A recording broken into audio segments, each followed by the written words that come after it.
Hello friends, आज हम लोग एडुटेरिया के वॉल्यूम 2 का प्रैक्टिस सेट को डिस्कस करेंगे और आज हम लोग पहले प्रैक्टिस सेट को डिस्कस करेंगे जो कि हाल ही में नया बुक आया है एडुटेरिया का। और ये जो है बिहार एसएससी एग्ज़ाम के लिए काफ़ी ज़्यादा इंपॉर्टेंट है और इसमें जो है बिहार एसएससी के लिए काफ़ी अच्छे-अच्छे प्रश्न दिए हुए हैं। तो आज हम लोग पहले प्रैक्टिस सेट को डिस्कस करेंगे और रोज़ जो है एक-एक प्रैक्टिस सेट को डिस्कस करेंगे। तो शुरू करते हैं। ये हमारा पहला प्रैक्टिस सेट है। इसका पहला क्वेश्चन है, भारत में उच्च न्यायालयों के न्यायाधीश को पद की शपथ कौन दिलवाते हैं? भारत के जो उच्च न्यायालय होते हैं उनके न्यायाधीश को पद की शपथ कौन दिलवाते हैं? कौन दिलाते हैं? तो इसका आंसर हो जाएगा राज्य का राज्यपाल। राज्य के राज्यपाल जो है ये उच्च न्यायालय यानी कि हाई कोर्ट के न्यायाधीश को शपथ दिलवाते हैं। इसको याद रखना है। ये किस अनुच्छेद के तहत है? तो ये जो है अनुच्छेद 219 के तहत जो है राज्यपाल न्यायाधीश को शपथ दिलवाते हैं। अगला क्वेश्चन है, राष्ट्रपति और उपराष्ट्रपति के चुनाव से संबंधित चुनावी विवादों का निपटारा कौन करता है? राष्ट्रपति और उपराष्ट्रपति के चुनाव से संबंधित चुनावी विवादों का निपटारा कौन करता है? इसका आंसर हो जाएगा भारत का सर्वोच्च न्यायालय। राष्ट्रपति और उपराष्ट्रपति के चुनाव के बीच अगर कोई विवाद हो जाता है तो इसका निपटारा जो है वो भारत का सर्वोच्च न्यायालय सुप्रीम कोर्ट करता है। ये अनुच्छेद 71 में दिया गया है, अनुच्छेद 71 में दिया गया है। भारत के संविधान में कल्याणकारी राज्य का आदर्श निहित है। भारत के संविधान में कल्याणकारी राज्य का आदर्श निहित है। किसमें निहित है? इसका आंसर हो जाएगा राज्य के नीति निर्देशक तत्व में। राज्य का नीति निर्देशक तत्व ये जो है संविधान के भाग 4 में दिया गया है, ये याद रखना है। और अनुच्छेद 36 से 51 के बीच दिया गया है, याद रखना है, इसको भूलना नहीं है, काफ़ी इंपॉर्टेंट है। भारत में मताधिकार और निर्वाचित होने का अधिकार है। ये कैसा अधिकार है? तो ये जो है एक प्रकार का संवैधानिक अधिकार है, याद रखना है। निम्नलिखित में से कौन सिविल सेवा बोर्ड के पदेन अध्यक्ष होते हैं? सिविल सेवा बोर्ड के पदेन अध्यक्ष कौन होते हैं? इसका आंसर क्या होगा? इसका आंसर हो जाएगा कैबिनेट सचिव। सिविल सेवा बोर्ड के जो पदेन अध्यक्ष होते हैं वो कैबिनेट सचिव होते हैं। और कैबिनेट सचिव जो होते हैं ये भारत के सर्वोच्च कार्यकारी अधिकारी होते हैं। लोकसभा के अध्यक्ष को पद से हटाया जा सकता है। कैसे हटाया जा सकता है? तो लोकसभा के जो सदस्य होते हैं उनको बहुमत से एक प्रस्ताव पारित किया जाता है, उसी से जो है इनके अध्यक्ष को हटाया जा सकता है, यानी कि इसका जो है ये चौथा ऑप्शन सही हो जाएगा। अगला क्वेश्चन देखते हैं, क्वेश्चन नंबर 7। भारत का संविधान गणतंत्रात्मक है क्योंकि यह कौन सा सही होगा इसमें से? तो यहाँ पे जो है कोई वंशानुगत शासक नहीं है, यानी कि वंश के आधार पे यहाँ पे शासन नहीं होता है। यहाँ पे जो है लोग अपने सत्ता के चुनते हैं, नेता को चुनते हैं, इसी को जो है गणतंत्रात्मक इसीलिए कहा जाता है। गांधी जी को चंपारण आने का आमंत्रण किसने दिया था? गांधी जी को चंपारण आने का आमंत्रण किसने दिया था? इसका आंसर क्या होगा? इसका आंसर होगा राजकुमार शुक्ल। राजकुमार शुक्ल ने जो है गांधी जी को न्योता दिया था। और वे जो है तिनकठिया व्यवस्था जो था, जो नील का खेती के अंतर्गत होता था, तिनकठिया व्यवस्था, उसी के निवारण के लिए गांधी जी को यहाँ पे बुला रहे थे। और उस समय वे कहाँ पे थे? तो दक्षिण अफ्रीका में थे। 9 जनवरी 1915 को गांधी जी वापस लौट रहे थे, ये भी याद रखना है। 1913 ईस्वी में पटना के अनुशीलन समिति की एक शाखा की स्थापना किसने की थी? 1913 ईस्वी में पटना में अनुशीलन समिति की एक शाखा थी, उसकी स्थापना किसने की थी? इसका आंसर हो जाएगा सचिंद्र नाथ सन्याल ने। अगला क्वेश्चन, बिहार का पहला रामसर स्थल कौन सा है? बिहार का पहला रामसर स्थल कौन सा है? बिहार से संबंधित प्रश्न एग्जाम में जो है अवश्य आते हैं, तो इनको जो है अच्छे से देखना है बिहार से संबंधित प्रश्नों को। तो बिहार का पहला रामसर स्थल जो है ये कांबर झील है। निम्नलिखित में से कौन सी सभ्यता अपने नगर नियोजन के लिए प्रसिद्ध थी? निम्नलिखित में से कौन सी सभ्यता अपने नगर नियोजन के लिए प्रसिद्ध थी? इसका आंसर हो जाएगा, इसका आंसर क्या होगा? इसका आंसर हो जाएगा सिंधु घाटी सभ्यता। अगला क्वेश्चन, प्राचीन भारत के प्रसिद्ध शासक जिसने अपने जीवन के अंतिम दिनों में जैन धर्म अपना लिया था? जीवन के अंतिम दिनों में जैन धर्म अपना लिया था, किसने अपनाया था? इसका आंसर क्या होगा? इसका आंसर हो जाएगा चंद्रगुप्त मौर्य। ये जो है मौर्य वंश के संस्थापक थे। और घनानंद को मार के ये जो है मौर्य वंश का इन्होंने स्थापना किया था। और 298 ईस्वी में इनकी 298 ईसा पूर्व में जो है चंद्रगुप्त मौर्य की मृत्यु हो गई थी। उपवास के द्वारा इन्होंने अपने शरीर को त्याग दिया था। निम्नलिखित में से कौन सी कला ग्रीक बौद्ध कला के नाम से भी जाना जाता है? कौन सी कला ग्रीक बौद्ध कला के नाम से भी जानी जाती हैं? इसका आंसर हो जाएगा गंधार कला। गंधार कला को जो है ग्रीक बौद्ध कला के नाम से भी जाना जाता है। और ये जो है भारतीय और यूनानी कला का मिश्रण होता है। शक और कुषाण शासक जो होते थे तो वे इसी कला के यानी कि इनके संरक्षण थे, याद रखना है। सर्वप्रथम दिल्ली के अमीरों का दमन निम्न में से किस शासक द्वारा किया गया था? दिल्ली के जो अमीर थे उनका दमन किन शासकों के द्वारा किया गया था? इनका आंसर हो जाएगा इल्तुतमिश। इल्तुतमिश ने जो है बहुत सारे राज्य को अपने में मिलाया था और इल्तुतमिश में बहुत सारा कार्य भी किया था। कुतुब मीनार के निर्माण को पूर्ण भी इल्तुतमिश ने किया था। इल्तुतमिश ने ही एकता प्रणाली चलाई थी और 40 गुलामों का संगठन बनाया था जिसको चालीसा कहा जाता है, या फिर तुर्कान ए चिहलगानी भी इसको कहा जाता है। याद रखना ये सभी जो है काफ़ी इंपॉर्टेंट है, बार बार पूछे जाते हैं। द्वितीय आंग्ल मैसूर युद्ध के समय भारत का गवर्नर जनरल कौन था? द्वितीय आंग्ल मैसूर युद्ध ये जो है 1780 से 84 के बीच हुआ था। 1780 से 1784 के बीच जो है द्वितीय आंग्ल मैसूर युद्ध हुआ था। इस समय भारत के गवर्नर जनरल कौन थे ये बताना है। तो इसका आंसर हो जाएगा वारेन हेस्टिंग। इस समय जो है वारेन हेस्टिंग यहाँ के गवर्नर थे।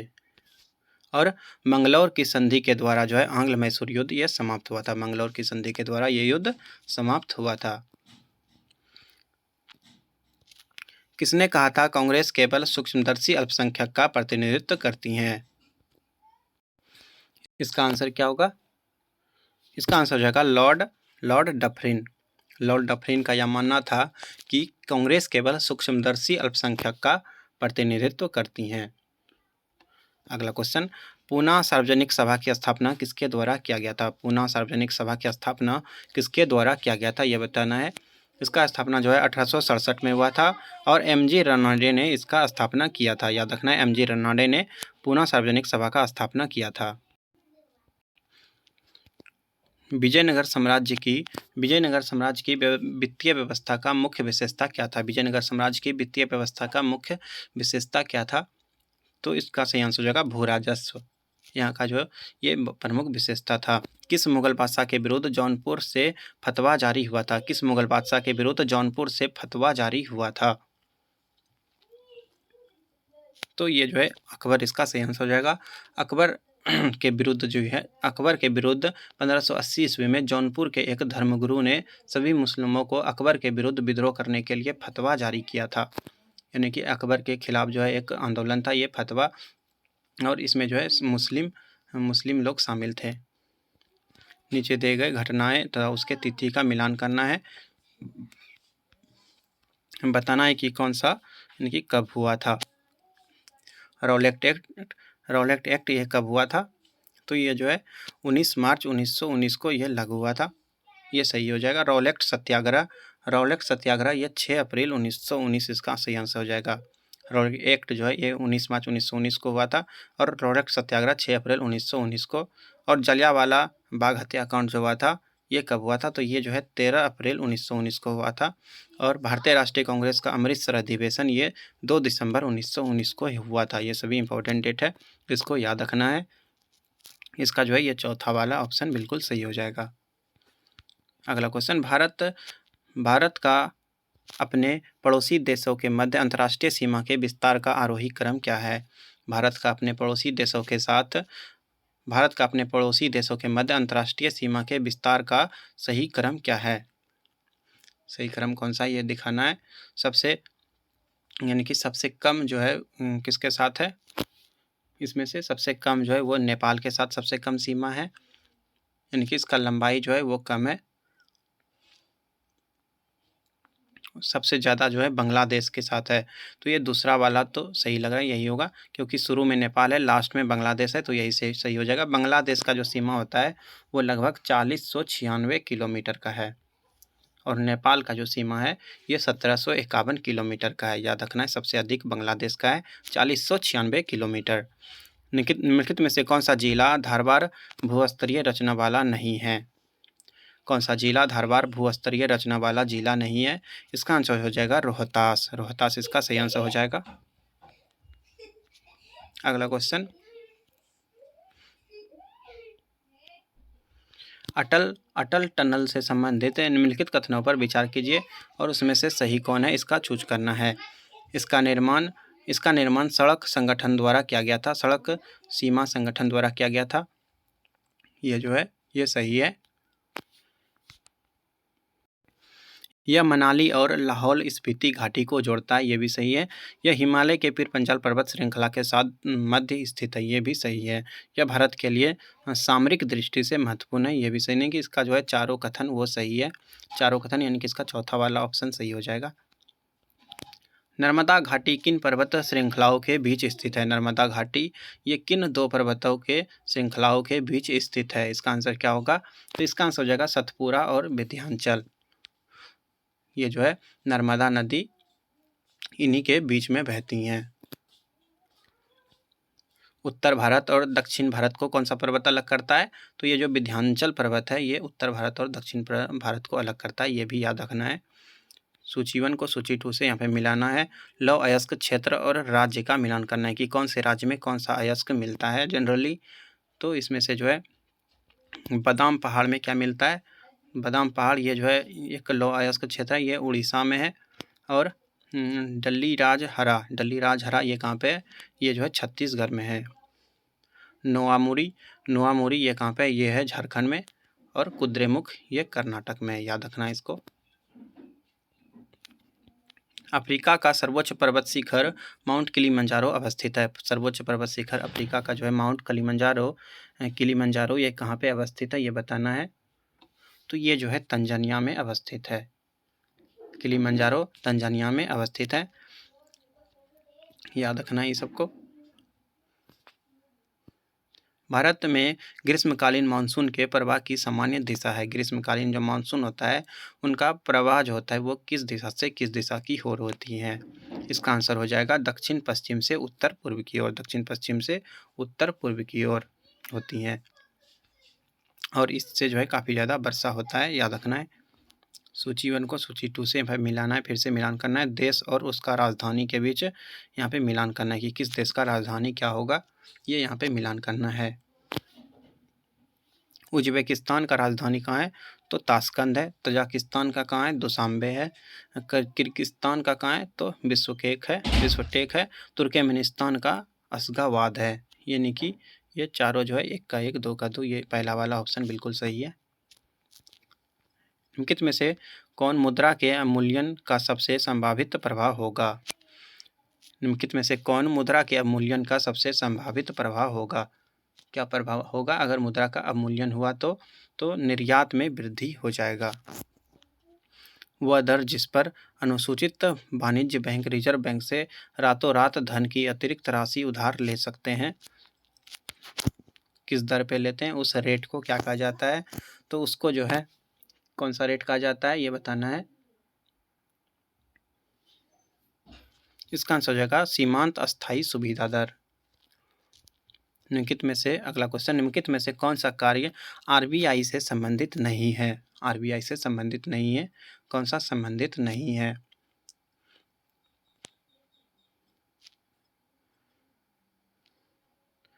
ऋण नियंत्रण, यह तो आरबीआई का कार्य हो सकता है। मुद्रित नोट जारी करना, ये भी जो है आरबीआई का कार्य हो सकता है। जनता को पैसा उधार देना, ये जो है आरबीआई का काम नहीं है। आरबीआई जो है वाणिज्यिक बैंकों को उधार दे सकता है लेकिन जनता को डायरेक्टली उधार नहीं दे सकता। अंतिम उपाय के रूप में वाणिज्यिक बैंकों को धन उधार देना, ये सही है।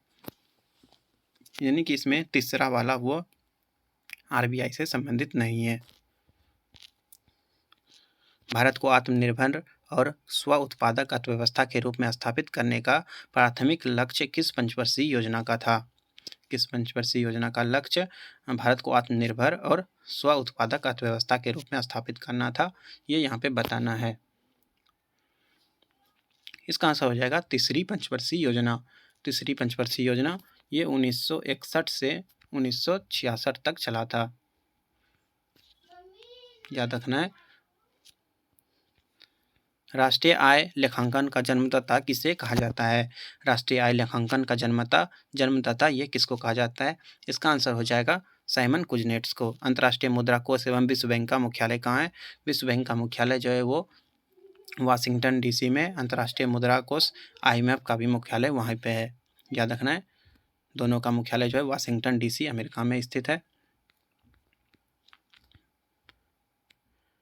भारत में कृषि उत्पादों से संबंधित बाजार का विनियमन कौन करता है? क्या आंसर हो जाएगा इसका?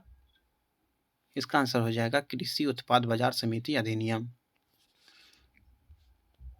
भारत ने किस देश को भेंट में 20 ब्रॉडगेज रेलवे इंजन उपहार में दिया है? भारत ने किस देश को भेंट में 20 ब्रॉडगेज रेलवे इंजन उपहार में दिया है? इसका आंसर क्या होगा? इसका आंसर हो जाएगा बांग्लादेश। भारत सरकार ने वर्ष 2023-24 में साधारण धन के लिए किस न्यूनतम समर्थन मूल्य निर्धारित किया था?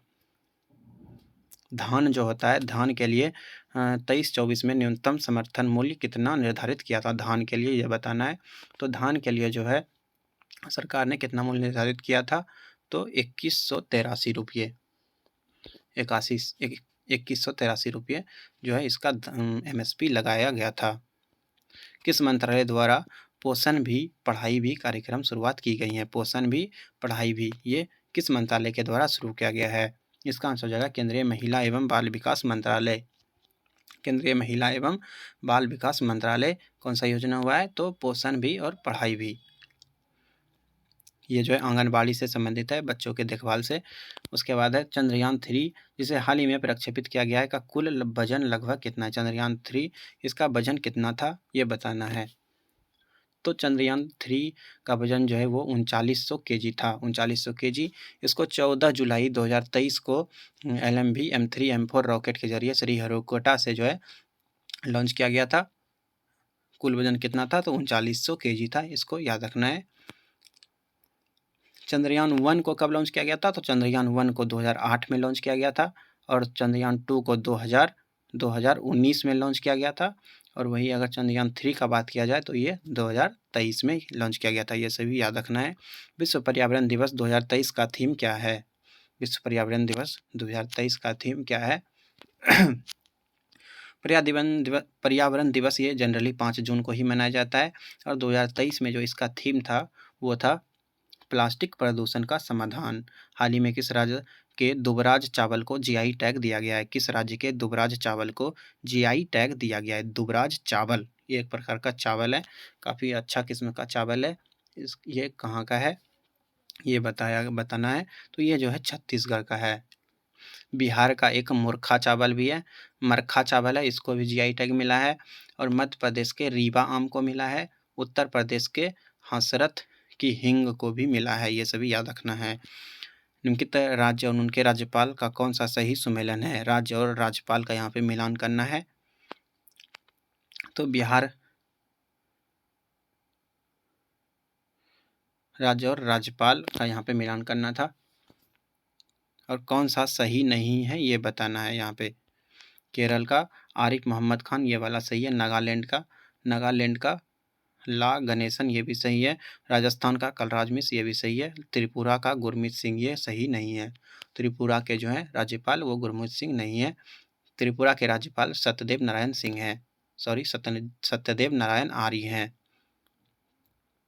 याद रखना है। और ये गुरमीत सिंह जो है ये उत्तराखंड के हैं।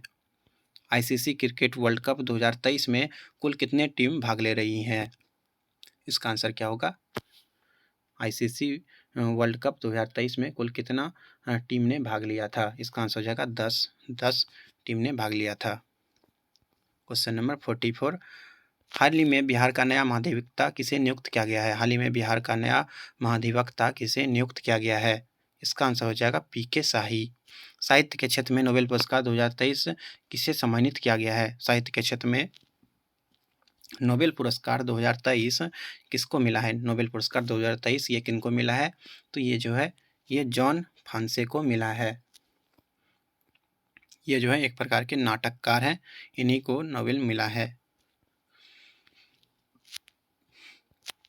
नागेवाजा शब्दावली किस खेल से संबंधित है? नागेवाजा शब्द जो है ये किस खेल से संबंधित है? तो ये जो है जूडो से संबंधित है।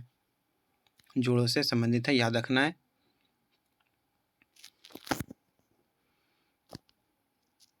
प्रोलॉग किस पीढ़ी का कंप्यूटर भाषा है? प्रोलॉग ये किस पीढ़ी का कंप्यूटर भाषा है? इसका आंसर हो जाएगा पंचम। ये जो है पंचम पीढ़ी का भाषा होता है प्रोलॉग, याद रखना है। कंप्यूटर का बहुत सारा भाषा होता है, कोबोल, बेसिक, पास्कल, लोगो, ये सभी जो है कंप्यूटर का प्रमुख भाषा है। अंतर्राष्ट्रीय कृषि विकास कोष का मुख्यालय कहाँ स्थित है? अंतर्राष्ट्रीय कृषि विकास कोष का मुख्यालय कहाँ पे है ये बताना है। तो ये इसका मुख्यालय जो है रोम, इटली में है। इटली, रोम में है, याद रखना है। नकटा लोक नृत्य का संबंध किस राज्य से है? नकटा लोक नृत्य का संबंध किस राज्य से है? इसका आंसर हो जाएगा महाराष्ट्र से। नकटा लोक नृत्य ये महाराष्ट्र से संबंधित है। झारखंड का कौन सा नृत्य है? तो छऊ, ये झारखंड का है। नागालैंड का, नागालैंड में भी बहुत सारा नृत्य होता है। गुजरात में डांडिया होता है। छापेली हिमाचल प्रदेश में होता है, ये सभी याद रखना है। पनिहारी नृत्य जो है राजस्थान में होता है, ये सभी याद रखना है। निखिल बनर्जी का संबंध किस वाद्य यंत्र से है? निखिल बनर्जी का संबंध किस वाद्य यंत्र से है ये बताना है यहाँ पे। तो निखिल बनर्जी जो है इनका संबंध जो है सितार से है। निखिल बनर्जी, पंडित रविशंकर, वंदे हसन, ये सभी जो हैं सितार से संबंधित हैं, याद रखना है। तबला से एक अल्लाह रखा खान है, संबंधित हैं। शहनाई से संबंधित कौन है? तो बिस्मिल्लाह खान, ये शहनाई से संबंधित हैं। वही संतूर अगर देखा है, संतूर के एक भजन सोपारी हैं, ये संतूर से संबंधित हैं। डीसी जनरेटर किस सिद्धांत पर कार्य करता है? डीसी जनरेटर ये किस सिद्धांत पर काम करता है? तो ये जो है फैराडे के विद्युत चुंबकीय प्रेरण के सिद्धांत पे काम करता है। इलेक्ट्रोमैग्नेटिक इंडक्शन पे काम करता है, याद रखना है। प्रकाश के वन विक्षेपण में लाल रंग का परास होता है। प्रकाश के वन विक्षेपण में लाल रंग का परास कितना होता है ये बताना है। तो लाल रंग का जो परास होता है वो 6200 से 7800 एंगस्ट्रम होता है, याद रखना है इसको, काफ़ी इंपॉर्टेंट है। ध्वनि की प्रबलता किसके द्वारा निर्धारित की जाती है? ध्वनि की प्रबलता किसके द्वारा निर्धारित की जाती है ये बताना है। तो कंपन के आयाम के द्वारा, एम्पलीट्यूड ऑफ वाइब्रेशन, इसके द्वारा जो है ध्वनि की प्रबलता ज्ञात की जाती हैं। 53 जल के विद्युत अपघटन के समय बैटरी के ऋणात्मक टर्मिनल से जुड़े इलेक्ट्रोड पर निम्न में से कौन सी गैस बनती है? ऋणात्मक टर्मिनल से जुड़ा जो इलेक्ट्रोड होता है उस पर कौन सा गैस बनता है? इसका आंसर हो जाएगा हाइड्रोजन गैस। यहाँ पे जो है बुलबुला बनता है जिसमें हाइड्रोजन गैस होता है। लाल रंग की वस्तु लाल क्यों दिखाई देती है? लाल रंग की वस्तु लाल क्यों दिखाई देती है? क्योंकि ये जो है लाल रंग को परावर्तित करता है, इसीलिए लाल दिखता है। कार्य का मान किन किन परिस्थितियों में शून्य हो सकता है? कार्य वर्क कब 0 हो सकता है ये बताना है यहाँ पे। तो जब आरोपित बल शून्य हो, जब आरोपित बल शून्य हो तो कार्य का मान 0 नहीं होगा, ये गलत है। जब विस्थापन शून्य हो, ये सही है।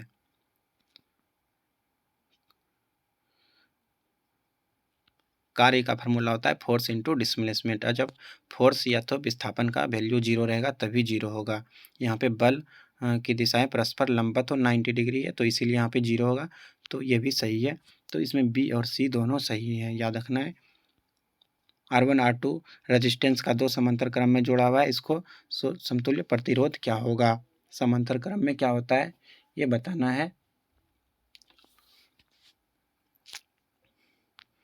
तो ये तीसरा ऑप्शन बिल्कुल सही होगा, R1 into R2 by R1 plus R2। Question number 58, निम्नलिखित में से किस विद्युत चुंबकीय विकिरण में सबसे लंबे तरंगदैर्घ्य होती हैं? सबसे लंबे तरंगदैर्घ्य किस में होते हैं? तो रेडियो तरंग में सबसे लंबे तरंगदैर्घ्य होते हैं। जिसका तरंगदैर्घ्य ज़्यादा होता है उसका आवृत्ति कम होता है, और जिसका आवृत्ति कम होता है उसका तरंगदैर्घ्य ज़्यादा होता है। निम्नलिखित में से गामा किरण जो है, गामा किरण, इसका तरंगदैर्घ्य कम होता है, आवृत्ति सबसे ज़्यादा होता है, याद रखना है। निम्नलिखित में से कौन एक मिश्रण का उदाहरण है? कौन एक मिश्रण का उदाहरण है? मिश्रण कौन सा ये बताना है। तो इस्पात जो है एक प्रकार का मिश्रण होता है।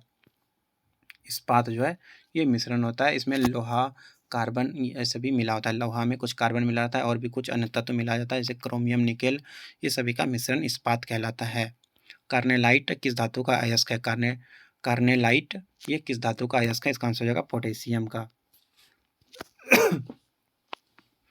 और उर्वरक के निर्माण में इसका उपयोग किया जाता है कार्नेलाइट का।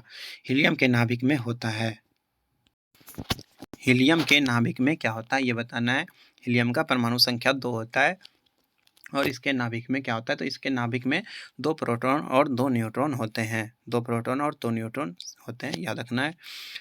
क्रोमेटोग्राफी की तकनीक का क्या प्रयोग है? क्रोमेटोग्राफी एक प्रकार का तकनीक है। इससे क्या यूज होता है?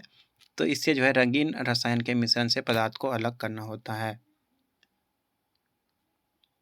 चौथा वाला सी हो जाएगा। रंगीन रसायन के मिश्रण से पदार्थों को अलग करने में क्रोमेटोग्राफी का यूज किया जाता है। माणिक्य और नीलम रासायनिक रूप से होते हैं।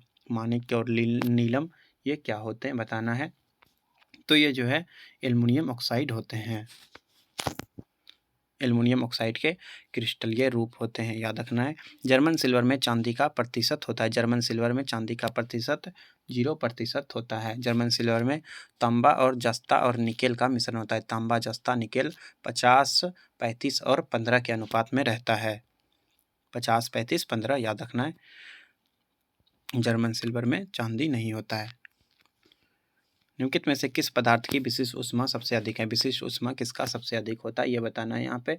तो इसमें से अल्कोहल का जो विशिष्ट ऊष्मा है वो सबसे अधिक होता है। विशिष्ट ऊष्मा का इकाई क्या होता है? तो कैलोरी प्रति ग्राम डिग्री सेंटीग्रेड होता है और एसआई पद्धति में जूल प्रति केजी पर केल्विन होता है। ऑक्सीकरण के संबंध में निम्नलिखित में से कौन सा कथन सत्य है? ऑक्सीकरण के संबंध में निम्नलिखित में से कौन सा कथन सत्य है? ऑक्सीजन के संबंध में कौन सा सही है इसमें से? तो इलेक्ट्रॉन का त्याग होता है, ऑक्सीजन का संयोग होता है, ये सही है। और ऑक्सीजन का संयोग होता है। विद्युत धनात्मक समूह के अनुपात में वृद्धि होता है, ये भी सही है। यानी कि इसमें से ये तीनों सही है, उसमें उपरोक्त में से एक से अधिक सही हो जाएगा। अगला क्वेश्चन, मस्टर्ड गैस का उपयोग किया जाता है। मस्टर्ड गैस का उपयोग कहाँ किया जाता है? मस्टर्ड गैस का उपयोग जो है रासायनिक युद्ध में किया जाता है। मस्टर्ड गैस का उपयोग, ये जो है एक प्रकार का जहरीला गैस होता है और इसका रासायनिक नाम डाइक्लोरो डाइएथिल सल्फाइड होता है। और प्रथम जो विश्व युद्ध हुआ था उस समय इसका यूज किया गया था। 1914 में हुआ था प्रथम विश्व युद्ध और उस समय इसी का यूज किया गया था, मस्टर्ड गैस का। निम्नलिखित में से कौन सा एक विस्फोटक नहीं है? विस्फोटक कौन सा नहीं है ये बताना है। कौन सा विस्फोटक नहीं है? तो नाइट्रोक्लोरोफॉर्म ये जो है विस्फोटक नहीं है। ये जो है निश्चेतक के रूप में ऑपरेशन के पहले मरीज को बेहोश करने में किया जाता है। यानी कि मरीज को बेहोश करने में नाइट्रोक्लोरोफॉर्म का उपयोग किया जाता है। बाकी ये तीनों TNG, TNT, पोटेशियम क्लोरेट ये सभी विस्फोटक पदार्थ होते हैं। बॉम्ब वगैरह बनाने में इसका उपयोग होता है। पृथ्वी पर सबसे पुराना जीव कौन सा है ये बताना है। पृथ्वी पर सबसे पुराना जीव कौन सा है? सबसे पुराना जीव कौन सा है? तो नीलहरित शैवाल, ये इसको सबसे पुराना जीव माना जाता है और इसको साइनोबैक्टीरिया भी कहा जाता है।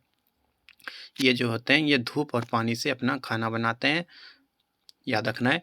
गर्म रुधिर वाले जंतु वो होते हैं जो अपने शरीर के तापक्रम को क्या करते हैं? तो हमेशा एक जैसा बनाए रखते हैं, उसी को गर्म रुधिर वाले जंतु कहते हैं। उनका शरीर जो होता है वो वातावरण से प्रभावित नहीं होता है। सूची 1 को सूची 2 से यहाँ पे मिलाना है। सुंदरी, अमरबेल, सिंघारा, प्याज ये सभी को मिलाना है यहाँ पे। तो सुंदरी ये न्यूमेटोफोर होता है। अमरबेल जो होता है ये एक तरह का मूल होता है और ये मृतजीवी होता है। सिंघारा जो होता है, सिंघारा ये जो है स्वांगी कारक मूल होता है। प्याज जो होता है ये भूमिगत तना होता है, प्याज तना का रूप होता है, याद रखना है। ये वाला ऑप्शन सही हो जाएगा। 2 नहीं, ये वाला नहीं होगा। कौन सा होगा? ये दूसरा ऑप्शन इसमें सही होगा। शल्य क्रिया में ऑर्थोप्लास्टी क्या है? ऑर्थोप्लास्टी शल्य क्रिया में उपयोग किया जाता है, ये क्या होता है? तो कुल्हे के जोड़ का प्रतिस्थापन किया जाता है, ऑर्थोप्लास्टी इसी को कहा जाता है। हिप ज्वाइंट रिप्लेसमेंट होता है इसमें। ऑर्थोप्लास्टी याद रखना है। 73 नंबर क्वेश्चन देखते हैं।